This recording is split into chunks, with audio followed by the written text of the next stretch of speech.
Excellent. Well, thanks very much, everybody, for coming back for lecture number 2. This is the course on Hillslope Hydrology that runs over 4 classroom periods.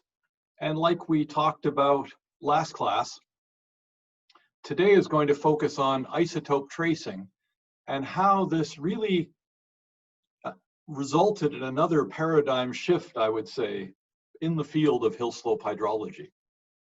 And while isotopes of hydrogen and oxygen were discovered in and around the 1920s, and Nobel Prizes were given for these discoveries, by the way, they weren't really taken up into hydrology in terms of regular use until after the first international hydrological decade.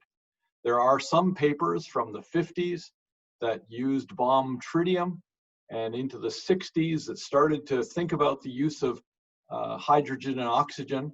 But we're going to say that this period starts after the first international hydrological decade. And as I mentioned last class, this is kind of a turning point around the mid-1970s, because I would say most people working in the field transitioned to model-focused approaches, and only a smaller group of Hillslope hydrologists continued with field work. And much of that field work started to use these stable isotope approaches. Now, there are many reasons for this. It was very attractive when computers became fast enough and easy enough to use to start to do computer modeling. There was a lot of pent-up demand, as it were. But also, the nature of funding meant that fieldwork is difficult and slow production of papers and ideas compared to modeling at the time, and even today. Much more can be accomplished in a kind of a modeling framework in terms of contributing to papers and kind of the immediate satisfaction that we have in science. So the shortcut, or the roadmap for today's lecture, is really how these stable isotopes changed our perceptions. We'll talk a bit about some of the background in isotope geochemistry, isotope hydrology. I'll talk about hydrograph separation, and then some of the mechanisms to explain the early hydrograph separation results. And just like last class, if you have a question, just unmute and ask it, but we'll have a half an hour at the end for a longer discussion. So that's another possibility. Okay, so how did isotope tracing change our perceptions? Again, we're talking about this in the context of these periods that we've looked at, from the beginnings of process Hillslope work by Horton through to the great expansion of ideas during the international hydrological decade, and how things changed, as we talked about last class, from a kind of an era of infiltration prior to the first international hydrological decade to an era of subsurface flow and its recognition. And the isotopes you'll see today are really helping to understand the nature of that subsurface flow based on the actual tracing of the water, following the water molecule, as it were, through the Hillslope. And just to go back to what we've talked about, most of the ideas and approaches to developing this perceptual model, this process understanding of Hillslope hydrology, was derived from so-called hydrometric measurements, rainfall runoff, for instance. And here you're seeing a rainfall runoff graph. This is for a small headwater catchment in Alaska, and it's a very wet place, a surprisingly warm place. And you're seeing across the top the scrolling rainfall hyetograph, and on the y-axis you see runoff and time of year or day of year. And much of the perception then of these flow processes that we've talked about, infiltration, excess overland flow, subsurface storm flow, saturation, excess overland flow, were all tied to the physical ups and downs of this hydrograph. And you've seen these hydrographs in your own work, I'm sure. But it's important to note that these hydrographs really are recording the pressure response through the landscape, or maybe more precisely, the celerity of the hydraulic potentials. Remember we looked at the Hillslope work of Darrell Wayman in East Twin Brook in England last class. And there he had used tensiometers to measure matrix potential. Just remember, matrix potential plus elevational potential is hydraulic potential. And it's the celerity of the hydraulic potential moving through the hill slope that is forming this hydrograph response to rainfall or to an input. Now, maybe a very simple analogy just to kind of follow this through is kind of like a full garden hose of water that's sitting on the ground in the summertime, and you pick up one end of the hose and what happens? Water immediately comes out. And the immediacy of that flow is that celerity of the hydraulic potential moving through the hose, the pressure waves, the kinematics of flow. But if we look at something that's carried with the water, in this case, a tracer of the water, or the tracer of the hydrogen and the oxygen that make up the water, then we can say something about the nature of the particle movement through the catchment or through the hill slope. So on the left-hand side, you see the rainfall input, the precipitation input, but now rather than a rain gauge, this is a gauge that's collecting the rainfall, and we're then analyzing for the isotope here of oxygen, O18. And what you see is that the rain is varying in a fairly cyclical way. And what's coming out the base of the watershed, I don't know if you can see my mouse here, is a lagged and damped version of that input. So the isotopes are saying something rather different. The isotopes are tracking the velocity of the water molecule. And this is very different to the storm hydrograph response that's really tracking the celerity of the hydraulic potential, and those two rates are very different. So we're going to talk a lot about these isotopes, so if those units or the nature of those plots was confusing, we'll come back to that. But right now I just want to set the stage for the difference between velocity and celerity. So if we take that garden hose example I gave earlier, and we take that hose and we hook it up to the water tap on the side of a house, and we turn it on, and this is a hot summer day, the water coming out of the house is probably going to be cool, and the water that's sitting in the hose on the ground is going to be warm. So you turn the tap on, and again, immediately water comes out the hose, but it might take several minutes before you feel at the end of the hose the cool water. That's the analogy to the stable isotope, the velocity of the water molecule. It takes a long time to snake its way through the hose or through the hill slope. But the pressure response is immediate. And those two things are quite different. And this is the added value that the stable isotopes bring to the study of Hillslope hydrology. Let's look at some data before we get into definitions and more details. Here's a catchment. This is in Oregon in the Northwest United States.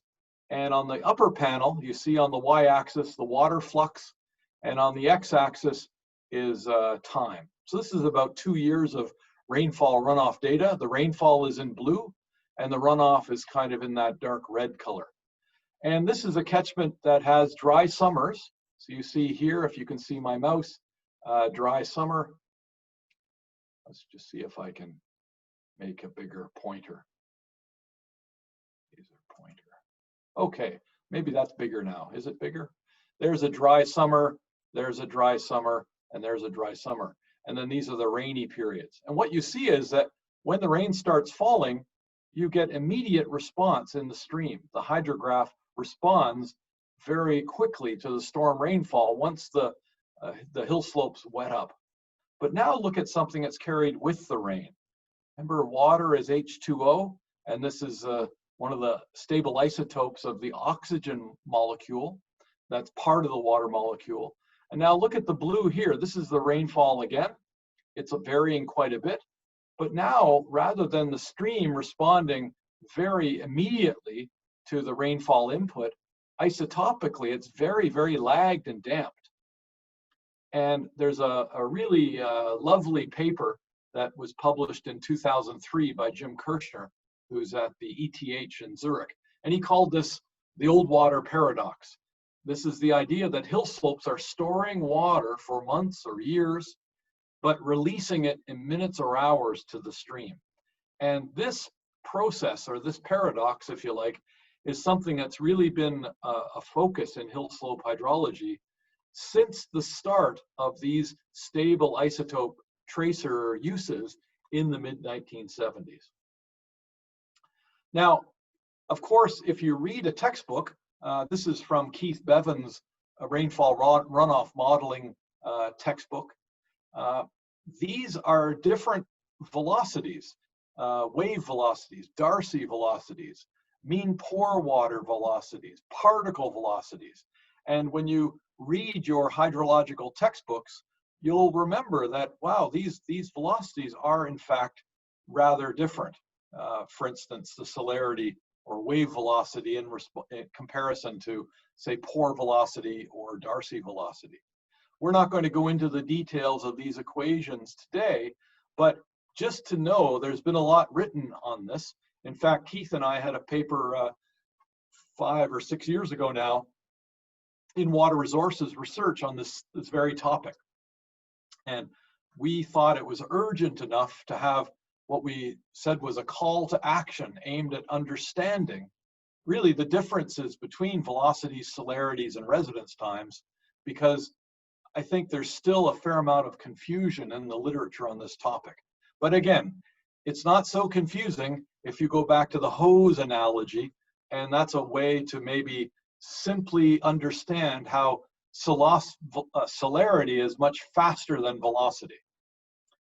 And most of our work prior to the use of stable isotopes, everything was evaluated against celerity, not velocity. And I think this is really the future, bringing velocity into our models. So what we're going to do now is try to understand a little bit this nature of rainfall or snowmelt isotopes.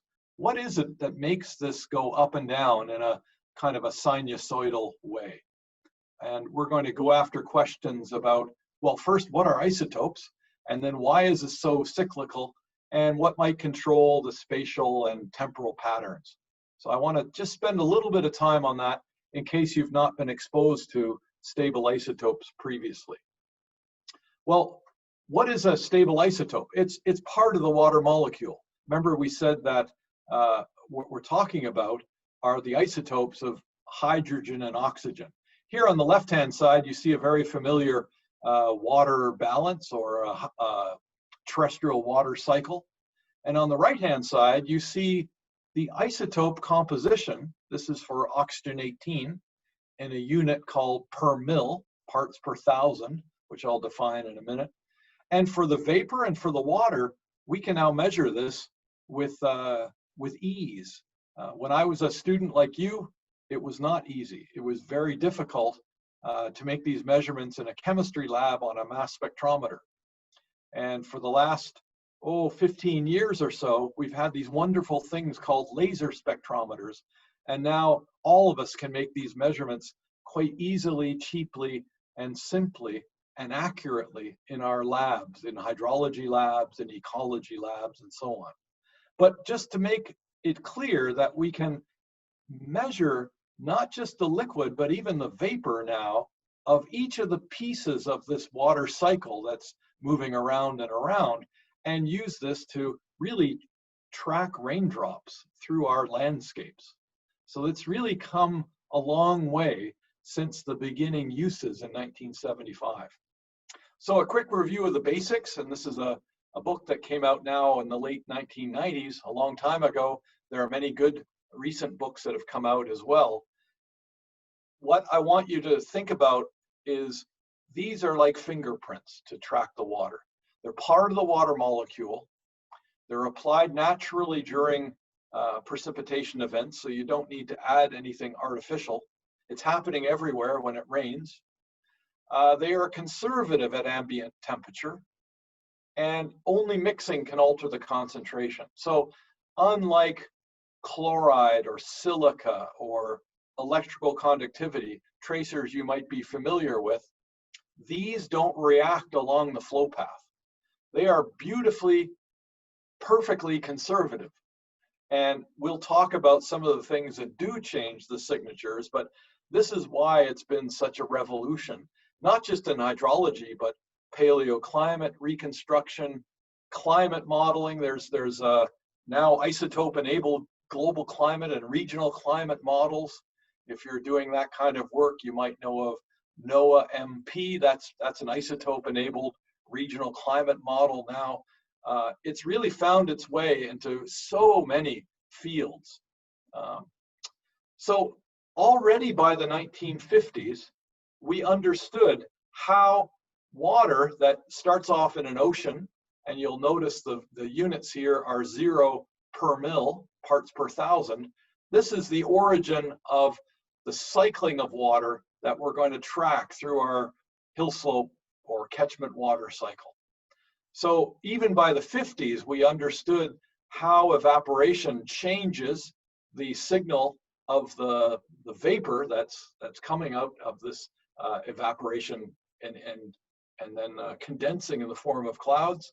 And then the sequence that you might find as you move on land with an air mass, and how it then rains out different signatures to our hill slopes or to our catchments.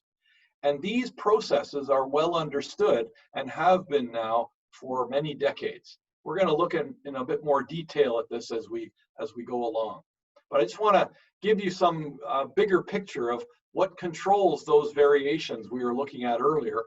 And we'll talk about how this works in a moment. So the first thing you need to remember, kind of going back to high school chemistry, is that these isotopes are atoms of the same element that have a different number of neutrons. So if you remember on the periodic table, protons go this way, neutrons go this way. So look for hydrogen, we have 1H and 2H.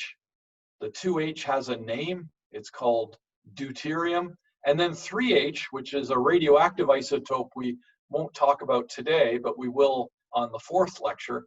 This is called tritium that you've heard about probably. And then up here, oxygen, the other piece of the water molecule, going from left to right, we're increasing the number of neutrons going from O16 to O18. These are the isotopes we're going to talk about. But just remember, they're atoms of the same element that have different number of neutrons. And their abundance is quite different, whether it's the so-called heavy or light isotope of these molecules of oxygen or hydrogen. So for instance, we're going to focus a lot on O18 and deuterium. Let's just go back one slide. These are the so-called heavy isotopes. Why do we call them heavy? Because they have more neutrons. Think of them as physically heavier. So when we talk about deuterium here, 2H, it's heavier than 1H. When we talk about O18, it's heavier than O16, if you can see my cursor showing this here. So that's what we're going to focus on, these ratios of light and heavy of these individual molecules and their isotope values. And these contents of these heavy isotopes, they change only through something called fractionation. It's kind of a separation that I'll define in a little bit. And they're conservative, as I mentioned before, and if we think of the relative abundance, for instance, for oxygen, most of the oxygen is made up of O16, 99.76%. Only a little bit is made up of the O18. And the O18 is what we're going to be focused on, and we're going to be using these as conservative tracers, O18 and deuterium. Now, the units are funny, I know, but this is because we're always comparing it to a standard. So we get the unit of per mil, or parts per thousand, the symbol that looks like a percent with an extra 0 or O down in the bottom right-hand corner, because we take our isotope sample and we look at it relative to a laboratory standard, and then we multiply by 1,000 to get the number up to a kind of a whole number that we can work with. And these are some of the different ranges for some of these heavy isotopes, if you like, O18, 0 to maybe up to 100 per mil, and deuterium up to 600 per mil in terms of the range in natural systems. So again, we're going to use this parts per thousand or per mil notation to look at these values, and everything's made relative to a standard. And these standards are distributed by the UN's International Atomic Energy Agency, and then local lab standards are made, of course, from those precious standards.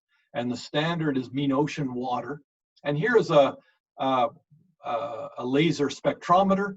Basically, it's a device. It's got a mirror at either end, here and here, and it shines a laser between the ends of this black box.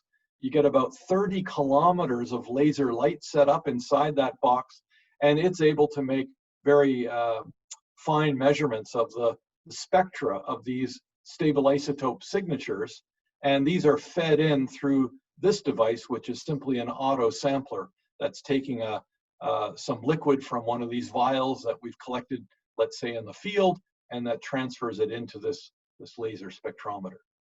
These now in US dollars are worth about $60,000 or $70,000, and that may seem expensive, but it's probably 10 times less than a mass spectrometer and 100 times easier to use. So this has really revolutionized the field, and these became available about 2005 or 2006. Okay, let's go back to this little diagram and think about this thing called fractionation, this separation. And what we're talking about is how our isotopes are affected by evaporation and condensation, these so-called changes of state that are the things that result in that separation of the light and heavy isotopes. So let's go to our ocean. We have evaporation. What happens? The lighter isotope is evaporated preferentially, and the heavier isotope stays behind. Remember the difference in weight, different number of neutrons, let's say for O18, O16, or deuterium and hydrogen. So that means that when we have evaporation, the cloud water becomes depleted in the heavy isotope of deuterium or O18 relative to the ocean water. Then when this moves on land and rains out, what happens? The opposite. The heavy isotope falls out first, and the light isotope is retained preferentially in the vapor, in the cloud water. So what this means is that the rain is enriched in the heavy isotope, deuterium and O18, relative to the vapor. So this is like distillation. This is like evaporation and condensation changing these ratios of light and heavy, just because the heavy is easier to fall out, to rain out of the cloud mass, and the light is easier to evaporate into the cloud mass. So think of it literally as light and heavy. So this is fractionation. It's just sorting the light from the heavy. And I'm a big fan, I think Pan might be as well, of Scottish whiskey. And this is the same process as this kind of alcohol production, distillation, if you like, where you have the light vapors rising in the still, and then they're cooled and they condense, and this is a way to separate water or alcohol from the kind of the watery substance in the still. It's the same kind of process, and if you've done chemistry courses, you've probably done work that looks at distillation. So going back to this diagram then, now what we know is we have a standard mean ocean water, 0 per mil. We have evaporation. What happens? It gets lighter because we're preferentially evaporating the lighter isotope. The heavier isotope stays behind. So now the signature of the hydrogen and oxygen are more negative. They're lighter than the water from which it came. Now this forms the cloud water, and what happens? The rain that falls out of the cloud water, look at how it compares to the vapor from which it came. It's now heavier, closer to 0. So O18 is -3 per mil, deuterium is -14 per mil. Now that cloud continues to move on land, what happens? It's getting lighter and lighter and lighter as it moves onto land because we're raining out the heavier isotopes. And not only is the cloud water getting lighter, even the rain is getting lighter. It's still heavy relative to the vapor, but you can see that this rainfall here at higher elevation, farther inland, is lighter than it was closer to the coast. These patterns now are well known globally, and they vary from equator to pole. They vary from sea level to Mount Everest or up into the Tibetan Plateau. And these patterns are really important because it helps to understand what the input is to your system. And here's a reference from 1981. For many decades now, we understand these processes. I'm just going to show you this one last graph just to talk about these basics. So let's say we have a glass of water. So a glass of water, if you can see my water glass, it's full. And full means residual water fraction of 1 here on the x-axis. And if it was empty, it would be 0, meaning all the water would have evaporated. And on the y-axis is the O18 composition in per mil. So only look at lines A and B. So let's start off with the water. I took this out of the ocean, let's just say, and it's 0 per mil. And the vapor that's forming above this glass is already -10 per mil. This is a fractionation factor that's known for different systems at different temperatures. Then as the water disappears due to evaporation, and I'll just form an experiment here. So now the glass is lost water to the atmosphere, and let's say it's half full, 50%. Now the water is here in A, that's the residual water fraction, and B is the instantaneous vapor above it. It's tracking perfectly, so it's maintaining that 10 per mil difference all the way through. So these relationships, this is for an open system, you can track in both directions. And these things are able to be modeled mathematically, and there are equations for how things change through evaporation. If some of you are working in this area, you'll know of the Craig and Gordon model and other quantitative approaches to understand these so-called fractionation processes. Okay, so back to hydrology. Why are we doing this? Well, hydrograph separation. This is the thing that we want to do. Let's say we have a single event. Remember, this was a multi-year time series. It's light in the winter, it's heavier in the summer. So this is showing you 6 or 7 years. Let's take one event, and we want to understand for that one event in terms of stream flow, what was the blend of water in terms of the rainfall that generated that event and the water that was somehow pushed out of the basin in this pressure wave-like manner that I talked about earlier. So this is what we're going to do now. Look at one event. And we're going to think about this in the context of what we talked about last class. Remember, we're in the context of the variable source area concept. We talked about infiltration excess overland flow on partial areas. We talked about saturation overland flow. We talked about subsurface storm flow. But there are really two schools of thought in terms of the rapid generation of through flow with rainwater moving through macropores, or these papers that started to think about the displacement of old water. And this is what we're going to explore with our hydrograph separation. So remember the hydrograph. This is, I talked about this last class. This is the storm hydrograph, of course. You all know this, discharge versus time. Here's rainfall.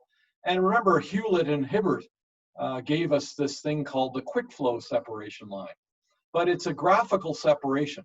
It doesn't really have any physical meaning. It's just a line projected at a certain slope until it intersects the falling limb, and we call this quick flow, and we call this delayed flow or base flow.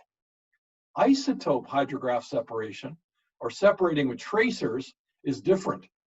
What that does is it takes the hydrograph. Here you're seeing 4 different periods from a classic paper of Rick Hooper back in the early 1980s, I believe. And what you're seeing is the hydrograph is now separated, and all of the water below that dashed line is water that was stored in the catchment before it started raining. It's often called old water. And the water above it, meaning between that solid line and the dashed line, is the new water, the water that was contributed by the storm rainfall event. And what you're seeing already is that these lines look very different to the kind of quick flow separation line. This is saying, wow, there's a lot of quick flow and there's a little bit of base flow. But if we did that same separation here, we would say that of that quick flow, gosh, most of that looks like old water. What's going on? So the way we're doing this is using a simple 2-component mass balance mixing model. We have stream flow. The volume of stream flow is the volume of the old and new water. And because now we understand what isotopes are, and we can sample them and we can analyze them on a laser spectrometer, we can get the concentration of stream flow simply by taking a sample. We can take the concentration of the old water by taking a stream sample before it starts raining. And we can take a sample of the rainfall, and we can do these same samples all through the event. And we're simply solving a very simplistic mass balance mixing model that says the percent of old water then, as I was showing here in these examples from this classic paper by Rick Hooper, the percent of that old water below that dashed line that red line is pointing to here, that is the percent of, or the ratio of the stream water minus the new water over the old water minus the new water, the signature of that. So this is giving us a simple way to take the hydrograph, collect some tracer information like the isotope data, and to separate it then into these new in gray and old components. One of the first papers to do this was Pinder and Jones. Pinder was a groundwater hydrologist at Princeton, and this was an early paper in 1969. This isn't using isotopes, it was using mostly electrical conductivity and other chemical tracers. The first real isotope hydrograph separation was done by this group, Cruzet and Hubert. Pierre Hubert was the Secretary General of the IAHS, International Hydrology Association of Hydrological Sciences, and this was a paper in Journal of Hydrology in 1970. But by 1975, now several papers were being published. And again, just showing this kind of ratio. So if it seems confusing, just look at this for a minute. Here's the new water. This is the rainfall. Here's the old water in the stream before the event starts. So all we're talking about is if we sample the stream water here, here, here, it's deflecting towards this rainfall signature and then back again. If it gets all the way to touch the rainfall, then at the peak of the event, we would say the percent of rainfall is 100% at the peak of the event, if the stream flow got all the way up and touched here. If the stream flow stayed horizontal the whole way, then what would we say? We'd say the opposite. We would say that the stream flow, even at the peak discharge, was 100% old water. And usually it's somewhere in the middle. So that's what this hydrograph separation is. Now, one of the most important papers in this field was this one in 1979 by Mike Sklash. This was his PhD work, published in Journal of Hydrology, The Role of Groundwater in Storm Runoff. Because what he did was not only show hydrograph separations, just like I've shown you. So here's one of his sites. This was actually in Canada. This is discharge on the y-axis, covering a few days of sampling. Here's the hydrograph. And these dots are the O18 composition, and the separation of the hydrograph showed that most of the water making up the storm hydrograph, even at the peak of discharge, was old water, what he called groundwater, water that was in the catchment or in the hill slope before the rain started falling. And this was quite important because in addition to showing this in a very compelling way for many storms, many catchments, he also laid out many of the assumptions we continue to use today in doing this hydrograph separation. The idea that the water in the stream and the groundwater are equivalent at the start of the event. So that's why we can use the old water composition as equivalent to the stream flow before the rain starts falling. The rain or snowmelt can be characterized by a single isotope composition or variations are documented. So this means that if you have only one sample of precipitation, it's representative of the whole event. Of course, this varies a bit through the event, and in some cases quite a lot, and I'll show you an example of that in a minute. A key assumption, in fact, really a requirement for the whole thing, is number 3. The rainwater is significantly different from the pre-storm water. And in fact, very nice work on uncertainty of these hydrograph separations that was started by a paper in Water Resources Research in 1998 by Dave Genero. He showed very nicely that basically the uncertainty decreases the farther away the rainfall is from the pre-event water. So the greater the difference in the signal, the better for this technique. Contributions from soil water are negligible, and surface water contributions are negligible. And we'll talk more about this number 5 in the lecture on the lecture number 4. This is due to evaporation and some of those fractionation effects I talked about earlier. Now, I won't burden you with much more detail, but if you're interested, there are, and you're doing this work possibly, there is a large literature that I can kind of help guide you through, but some early work started to think about the role of soil water in a hydrograph separation. This was the first 3-component model in 1988 by Dave DeWally in Journal of Hydrology. This is that uncertainty paper I mentioned, and then some of the first rainfall weighting of the varying rainfall signature. I worked on that in my PhD many years ago. Okay, let me show you an example. And this is from a site in Oregon again. And here, this is one of the first applications of in situ sampling. So this is now 2009, and we went to this catchment and we brought the laser spec with us. And our objective was to sample in high frequency. And you can see here, those dots in blue and red, they're every 20 minutes or so through this 3-day period. So here's the rainfall in black. Here's the runoff, if you can see my pointer in red, covering these 3 days. And then on the left, or the middle plot, it's the deuterium, and the O18 is shown here. The rainfall is in blue in both of these plots, and the stream flow is in red. And this is what we see in this wet, steep area with a very high runoff ratio being expressed. What do you think this is saying? Going back to what I said about the rainfall being touched by the stream flow sample or not.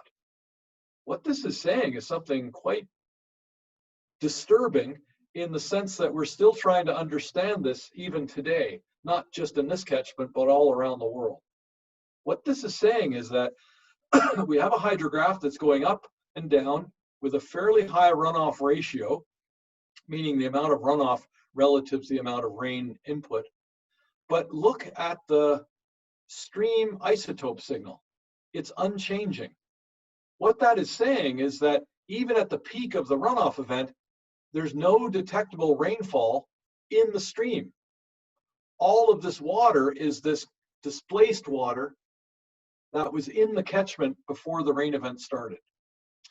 This is that old water paradox, but of course it's not really a paradox. It's just those very different expressions of velocities in terms of the solarity that represents the hydrograph versus the water particle velocity as expressed by the stable isotopes. Now, if you're a hydrological modeler, I dare you to try to capture this in your model.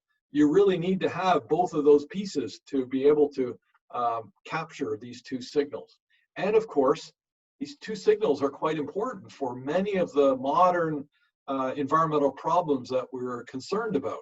Land use change impacts, how nitrate moves through a landscape and when it will appear in the stream. That's affected by these velocity of the water molecule, not just the solarity, the hydraulic potential. And if we do a global assessment of all the papers that have done hydrograph separations, this is a really lovely paper in Reviews of Geophysics that came out last year, written by Scott Giesecco. This is what it shows. If we look at the pre-event water on the y-axis, and we look at all these studies, what this is saying is that most of the studies, half of them, have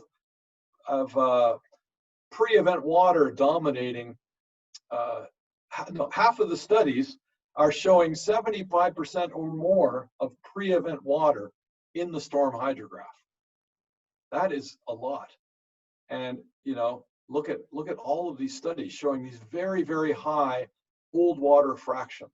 This is saying that it's very common to have this dominance of old water now in the decades of work that's been done since the mid-1970s until this review was made.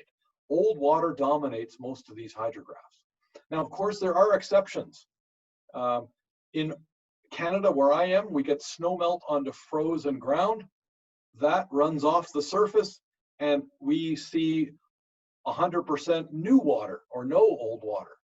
And the same would be true on a parking lot, or maybe in a urban area in Beijing, where you've got a lot of paved surfaces. So, but these are natural catchments for the most part, showing that under this collection of studies, most are showing dominance of old water. Now, the last thing I want to cover is, how does this work? How do you get all this old water out so fast? This was what people were asking even in the mid-1970s when these first data were being shown, because it made no sense to anyone. You think of rain falling on the surface, like Horton's early work, and you look at the overland flow velocity. Of course, Professor Pan looks at overland flow velocities for soil erosion work. It's very fast. But groundwater moving through a porous media, you know, these are much, much slower. Think of saturated hydraulic conductivity of soil or rock or glacial till.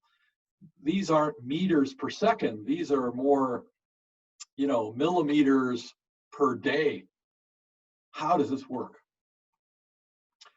Indeed, this was even something Horton was concerned about, not in terms of isotope data, because back in the 1940s, people weren't doing isotope tracing in hydrology, but this is a letter that I found in these boxes I mentioned. Again, there are these 94 boxes of Horton's papers at the National Archives just outside of Washington, D.C. And this was a letter I found in his archives, and it was addressed to this Howard Cook. This is the the same Cook that we read from in Keith Bevan's paper last class when talking about the era of infiltration. And here's Horton on his stationery. He was a consulting hydrologist and researcher, and probably our most famous hydrologist ever in the field. And he's writing Cook in 1941, and he's saying, at our last meeting in Washington, you brought up the question of high rates of groundwater flow alleged to occur in the upper Ohio, this is a river basin, and possibly New England drainage basins, and also the possibility of instantaneous outflow of groundwater following infiltration as a result of wave translation. So I'll just look, this is now going on to page 2, where I grabbed a couple of sentences just to show you. So here's Horton saying, I am satisfied, however, that this matter of ephemeral groundwater has been highly or greatly exaggerated and overemphasized in some quarters. And I wish to point out the following. As to the instantaneous outflow of groundwater as a result of wave translation, I am unable to see how groundwater in any large quantities can occur in excess of that provided under the conditions above described, since under those conditions, all the energy available is consumed in overcoming groundwater friction. I love this sentence. Possibly the inventor of this theory will suggest some extraterrestrial source of energy. And he's saying cases of this are extremely rare as far as I know, and of absolutely no practical importance whatsoever in relation to the work we're doing. So this is strong words from Horton on a topic that was to become probably the topic in Hillslope hydrology in the last couple of decades. Because again, we go back to this work of Splash and the hydrograph separation work. How is this happening? How is groundwater being moved so quickly into the stream? It's still mysterious, and it's certainly mysterious to Horton in that letter. So let's read from this abstract here in this paper. I'm going to increase it so you can maybe see it. The increased groundwater discharge during runoff events is apparently related, so here he's explaining it, it's related to the rapid rise in hydraulic head along the perimeter of transient and perennial discharge areas. This groundwater ridging phenomenon probably arises from the almost instantaneous conversion of the near surface tension saturated capillary fringe into phreatic water. So there's some big words there. Let's try to understand what he's getting at. He's calling it groundwater ridging. What is groundwater ridging? Here's where Splash was working. These are forested basins in southern Quebec in Ontario, not very steep, poorly drained.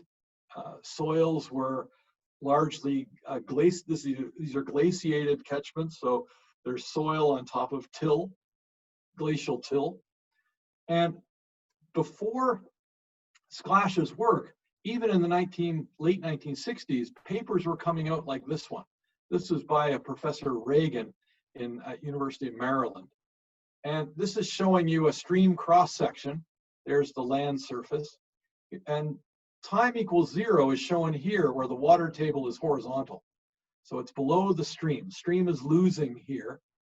And here's time 0 in this other example. The water table is below the stream. And what you see is during a rain event, what happens? The water table starts to rise very quickly. And by 45 minutes, you've got this mound or ridge of groundwater next to the stream. And that's because this zone of tension saturation, the capillary fringe, this is derived from the moisture release curve. It means that there's very little storage near the stream. And if this capillary fringe extends to the ground surface, you only need a small amount of water to fall in this area near the stream for the water table to rise. And with the rise in water table, the hydraulic gradients towards the stream, just like we calculate with tensiometers. Remember, hydraulic gradient are the contours of total potential. Total potential is matrix potential plus elevational potential. So what we're doing is providing a mechanism to release groundwater, old water, into the stream quite quickly. So this is what Sklash was talking about when he talked about groundwater discharge and groundwater ridging around the stream channel. Let's look in a little more detail. This is what we're saying, that next to the stream, we've got a water table, and above the water table is this so-called tension saturated zone or capillary fringe. Let's go back to soil physics basics. Water content here, matrix potential on this axis in centimeters of water. So we're pulling tension in this direction. This is at saturation here or here. This flat part of the curve is the tension saturated zone. So if this is the drainage curve, what this means is we're pulling tension, but it's still effectively saturated. Or if we're looking at the main wetting and drying curve, or the main, this zone of tension saturation, in this case, it would be about 25 centimeters or so. That's the thickness then of that capillary fringe. So what happens? We get rainfall onto this near stream zone. If the capillary fringe extends to the ground surface, water table rises almost instantaneously.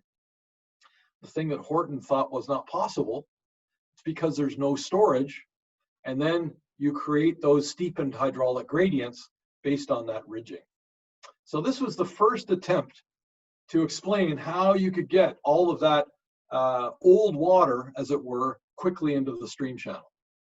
The second one, early on now, this is in the 70s and 80s, was coming from Scandinavia and Sweden in particular.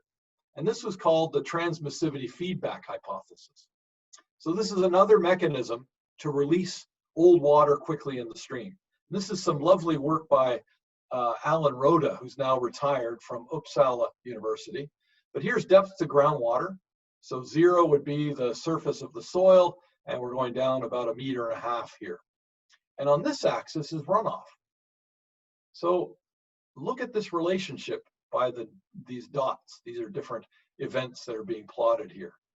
Highly non-linear. And what it's saying is that when the water table is low, there's very little runoff in the stream channel, in this small headwater catchment in Sweden.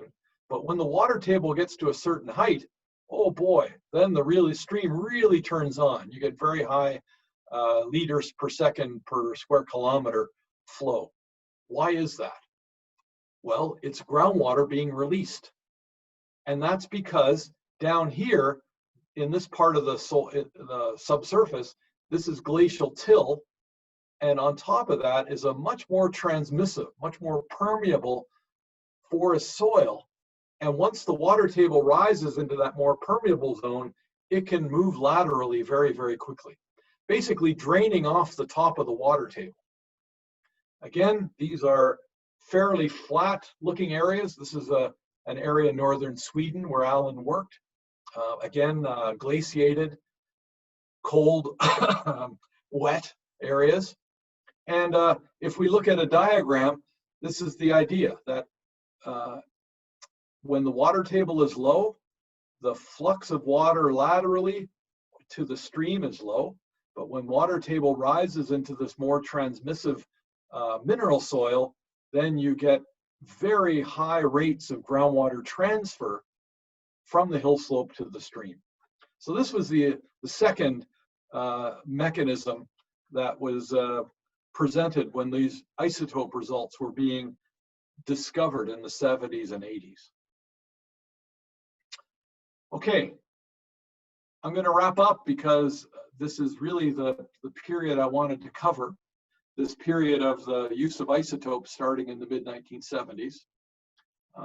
And as you can see, it has really changed the way we think about runoff, because now it's all about the exfiltration, the effusion, the release of old water to the channel. And much of what we learned, what we thought about during the first international hydrological decade was based on rainfall runoff hydrographs and wave translation and the celerity of the hydraulic potentials. Isotopes are showing something quite different. And what it's saying is that we've gone from a kind of a paradigm of new water to really a paradigm of old water. And you saw the new review paper by Giuseco in Reviews of Geophysics, really showing that for several hundreds of papers. The big question still, and this is what we're going to talk about next class, is for many places that aren't flat like you saw in Canada or Sweden, and they have some topography, the big question is, where does the old water come from? Because there's often not enough old water in a discharge position, meaning near the stream channel, to explain the volume of old water in the stream. So the next lecture is going to get into more modern concepts of rainfall runoff, in bringing in also the isotopes and understanding the role of hill slopes in this whole process. And that's where we're going to that's where we'll pick up next class. So I think I'll leave it there. That's pretty much where I wanted to get to, and yeah, open it up for questions. I'll stop maybe stop sharing my screen, but I can come back to the screen if need be, and see if anyone has questions. I'll open the chat, but you can unmic yourself too if you want to ask a question. So, time for questions.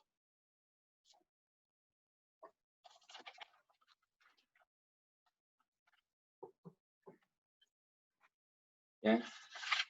Any questions? Jeff? Yeah. Yeah, I have a question just about the separation from the old water and the stream. Yeah. You mentioned the heavy oxygen and like this, mainly related to the evaporation. Yeah. The constant. Because in the Lush Plateau, you know, the soil layer is very deep. Yeah. The different layers, maybe the soil water, the oxygen, like heavy oxygen, the content is maybe it's different from the layers to layers. So can we do some research on the different layers and from the precipitation, soil water, different soil water, and the groundwater? Yeah, you're right that in less humid areas and in areas like the Lush Plateau with very, very, very deep soils, the soil signature may look quite different to groundwater. Remember that was one of the assumptions in the Sklash and Farvolden 5 assumptions for hydrograph separation. Yeah. One assumption is that they have to be the same, but in some cases, like you're describing, it's probably not the same. And this is both a problem and a possibly useful thing, because you probably have evaporative enrichment of the soil water associated with bare soil evaporation, but also diffusion in this very, very deep unsaturated zone. Yeah. So you would probably have fractionated looking soil samples. And we're going to look at some of these examples on lecture 4 that starts to think about what happens when you get changes in the soil water signature and how can we trace that into streams and into plants, and understanding the eco-hydrology of hill slopes a bit better. But you're right. I think you would see what you're describing on the Lush Plateau, and it may make things a little difficult for hydrograph separation in the traditional sense, but it probably creates many opportunities for research, and I'll try to make reference to that in the lecture number 4. Yeah, just as you mentioned, because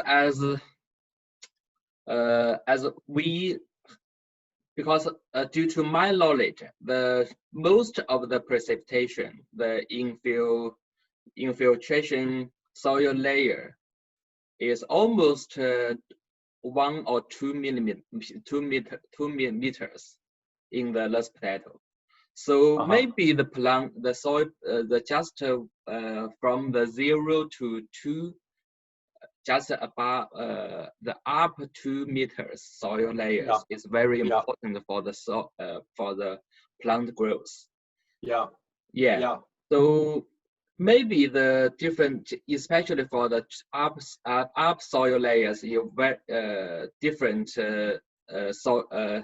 oxygen, like heavy oxygen, the constant because of the plant growth and the soil, the infiltration and the soil physics like this. So maybe it's complicated for the soil water how to move from the upslope to the downslope, from the upper layer to the deep layer. Yeah, I think you're right. Let me just try and find a slide real quick if I can. Since we're on this topic of the Lush Plateau, hopefully I can pull it up. You can't see my screen, right? Or can you? No. Yeah, I cannot see your screen. Yeah. Okay. Do you see it now? Yeah. Okay, so here we are on the Lush Plateau, and this is, I don't know if you've seen these data before, but this is a paper that came out in 2017. Okay. And I'll just get my laser pointer. So here's depth. This is work led by the group at Northwest Ag and Forestry University, Li Zhe and Bing Si, and some of their students. This was a PhD student, Zhang. So here's the soil surface here, and this is a 20 meter deep profile they've dug. Yeah. And they looked at the volumetric water content, actually taking soil samples and making measurements with depth. I think they also had they also had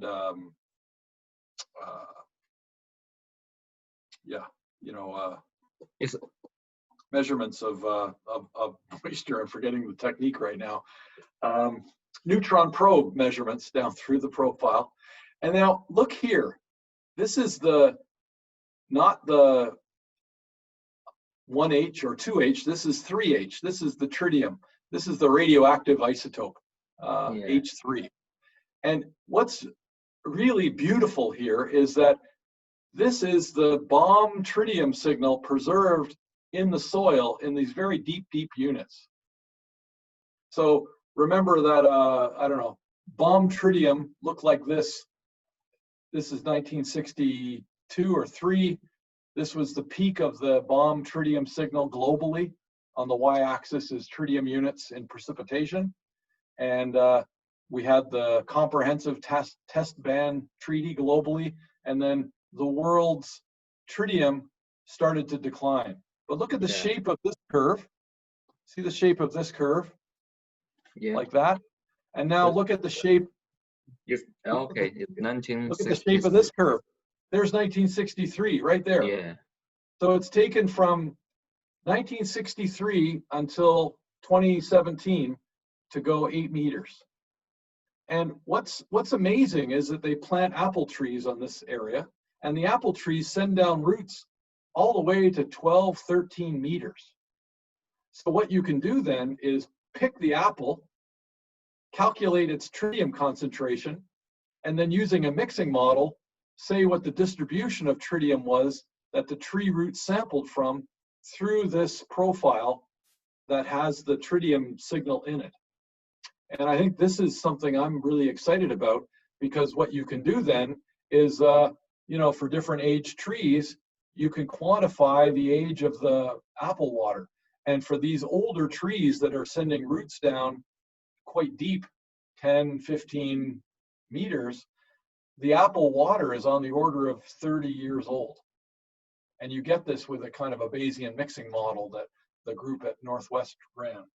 But there's so much that can be done, I think, not just with the stable isotopes, but also the radioactive isotopes, and that's very exciting. Yeah.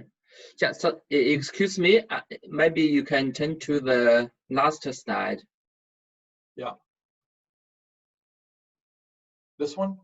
Last slide, just yeah, this one. Just you mean the 1966 we get the peak value. Yeah. Yeah. This yeah. When did you do the just measure the water this value? You mean These this are the 2011 or 2000? Yeah, maybe. I think it was measured in 2016. Of 26? course, this is radioactive, so it has a half-life of about 12 years. So we have to take the half-life into account. So these values here are greatly diminished in terms of tritium units. Look, it's 50 or 60 compared to 6,000 or 5,000, right? So we have radioactive decay as well as mixing to contend with. Okay, so just it means the soil, this the 8 millimeters the soil water maybe come from the maybe the 50 years. Yeah, took 50 years for the precipitation. Yeah. Yeah. Yeah. Can infiltrate the deep soil layers in the apple orchard. Yeah. Well, yeah. So think of the differences between soil water movement and groundwater recharge, which could also, groundwater recharge could be affected by preferential flow processes. So this is kind of the pore velocity, if you like, of the small pores. There could still be cracks or macropores that mean that some water could penetrate deeper over 50 years, but the mass of this tracer, right, is taken, let's say, 50 years to get to this level. Yeah. But it presents a beautiful, I don't know, natural experiment, because looking at the trees that are using this in their rooting zone, one can get at, different aspects of kind of the eco-hydrology of the system. Now, there's a fair amount of uncertainty in all of this, and many follow-on studies are now underway trying to understand this in greater resolution. Each of these samples are soil samples that were taken by augering, and then the sample was brought back to the lab for extraction and then analysis on a device that measures for tritium. Yeah, maybe I think we can also do the I think for the natural forest. Yeah. Yeah, it's more meaningful for this. Yeah, that'd be very interesting. Yeah. Thank you. Sure. Any other questions or comments? Things that you didn't understand?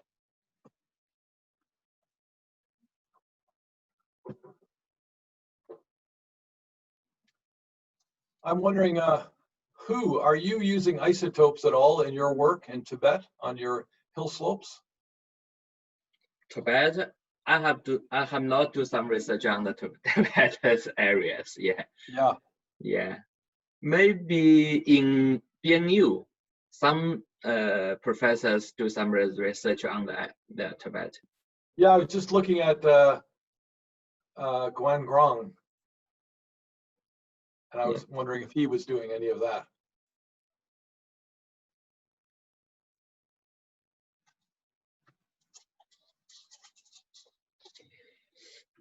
I have also question on the, just you mentioned the, maybe a research paper mentioned the 70% old water dominate the stream, the storm, storm stream. So from my knowledge, maybe in the North China, it's very seldom the groundwater in the, we cannot find the base water from the, maybe in the middle scale watershed. So maybe this conclusion can you give us some suggestion on the North China in the arid or middle areas? Do you agree the conclusion can be used in these areas? Yeah, I don't know. I mean, again, it's going to vary depending on climate and hydrogeology.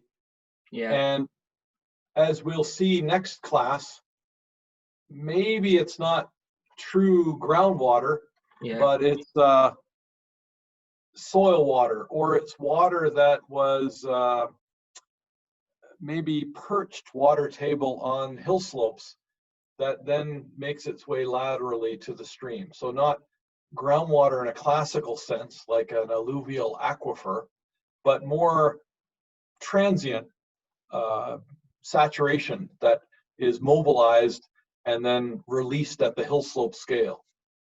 So maybe we can think about that after my next lecture, because I'll give some examples that are very different to the ones I gave tonight in the more modern era. Yeah. Yeah.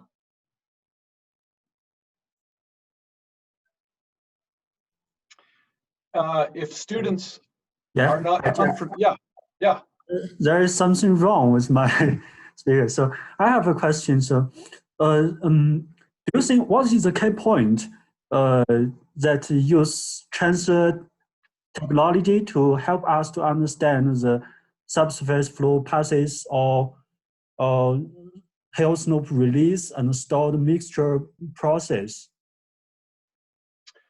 Your question is what? What's the key point?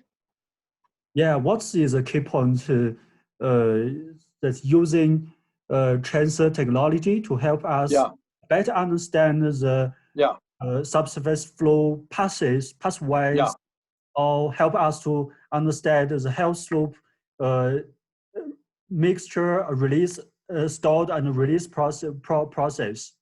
Yeah. Well, the key point for today's lecture is that after we started using stable isotopes, starting in 1975 and until the present, the whole thinking of hill slope hydrology changed from one focused on rainfall or snowmelt to one focused on displacement of the water stored in the soil by that precipitation.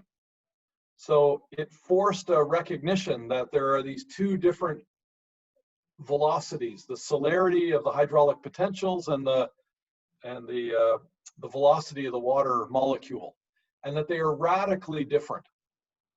So even though the hydrograph is responding very quickly and sensitively to, say, a rainfall input, it may not be any rainfall in the stream when that happens. And that was a big change in thinking, because most of the work leading up to that was thinking that, well, surely much of what's in the channel is the rainfall itself, or a large portion of it. So the rainfall is a trigger for releasing water into the stream, and understanding that blending is really the key. And as we'll get in lecture 4, it lets us get at questions of the age of the water and the so-called transit time of water. And that transit time is so critical for understanding modern problems of, say, nitrate application to a hill slope, and then how long that nitrate might take to show up in the stream. You saw in the Lush Plateau example, you know, it took 50 years just to get 8 meters. So in the Lush Plateau, they are adding nitrate at very, very high levels, but we don't yet see it in the streams or the groundwater, but we will. So it's like it's a ticking time bomb, this problem, but we can predict when we will see it based on the transit time through the soil and into the groundwater. So that's what we'll learn about in the next 2 lectures. How can we, now use this recognition that, holy cow, things are very different, and the isotopes help us to kind of follow the raindrops. Now, what can we do with that? What can we quantify? And transit time is a very useful thing that many groups around the world are focused on now. Yeah. Yes, thank you. I also do some research about the isotope transfer and geochemical transfers. I collect high frequency data, but now has not finished. For your same hill slopes? Yes. Okay. And are you, so what, do you still have to analyze them, or is what's holding you back with that analysis? Just the processing in the lab, or analyzing the already analyzed samples? Last year I have finished the analyzing in the lab. Okay. But the data has not finished to. Well, that's great that you have that information. Again, we can talk about that when we have a Zoom call, maybe in a couple of weeks. Okay, thank you, Jeff. Yep. Other questions? Hi, Professor. Yeah. This is Muzi. I have some problems with my video, so you can't see me. Sorry for that. That's okay. That's okay. Yeah, I'm very interested, and thank you so very much for your presentation. That's amazing. So my question, I have 2 questions. The first is that can we get a metaphor that it's like the Earth, the groundwater output the old water. It's just like the digest of the water in our body. That the our blood is always output the old water when we use when we digest several days before or several years before. It's like that. Yeah. I mean, I think that's a good example. We take some water, we drink it, and we expel that water, but it's not this water. It's mixed with the water in our body, and that's the kind of the residence time of water in our system. Yeah. Okay, thank you.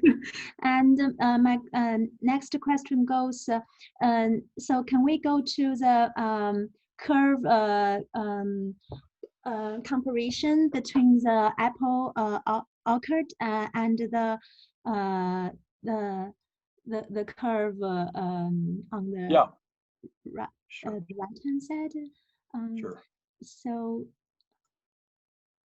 yeah.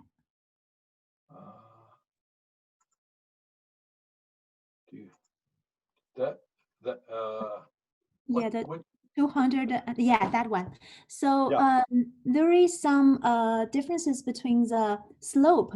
We can find the upper slope, middle one, and the lower one. Is there any relationship between the slope gradients and the output of the the time? Yeah. It's a very good question. We can't really comment on that with these data, but I'll show you in lecture 4 some examples around the world that do show that the slope gradient can have a big impact on the age of the water. So the steeper the slope, all things being equal, the more quickly water is cycling laterally through it, and the younger that water would be. Or the flatter would be the older the water. So it's not a universal relationship, but I can point you to some papers in lecture 4 when we talk about this that do show that slope angle, slope position can have an influence on the water age or residence time, just like your human body example. Oh, that's amazing. Looking forward very much. And this is such a hot topic that dozens and dozens of research groups around the world are trying to understand what controls this transit time of water in hill slopes and catchments. Because if we can understand it and almost predict it based on climate, geology, topography, this can really help us in understanding where is sensitive to pollution, or where maybe vegetation is able to recycle water in ways that are easier or more difficult depending on the nature of the water moving through the rooting zone. And again, we'll talk about this in lecture 4, which focuses on the transit time of water based on isotope data. Appreciate, looking forward very much. Thank you. Okay, thanks. Hey, Jeff, just following this question. Also focus on this figure. From this figure, can we result from just the up slope, the water, soil water from the up slope moved to the lower slope, especially for the older water, soil old water, because the lower slope has a high value than the higher value with the up and the middle slope. Again, it's difficult from just these 3 single slope positions. I'll show you examples in lecture 4 of studies that have looked at this at many different slope angles, many different catchment sizes, to really go after these scaling relations. I think we can do some further research. On the different slope positions. Absolutely. I think that would be great. And maybe it's I mean, much of this now is done with time series of O18 and deuterium and extracting the water with suction lysimeters. And what is not yet understood is how the ages of water calculated from time series of suction lysimeter water compares to these cryogenic extractions of water that we use for these tritium data and other isotope data. And again, I'll talk about that more in lecture 4. Thank you. Okay. Any last questions as we get close to our time to end? Anyone want to ask a question or type one into the chat?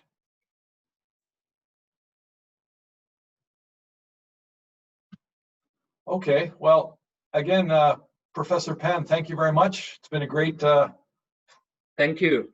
Great being with you. Thank you. I also send you my address. I saw that. You can give the copy directly send me. So thank you very much. Pleasure. Okay. All right. Thank you, everybody. Thank you. Okay. Bye. Bye. Bye.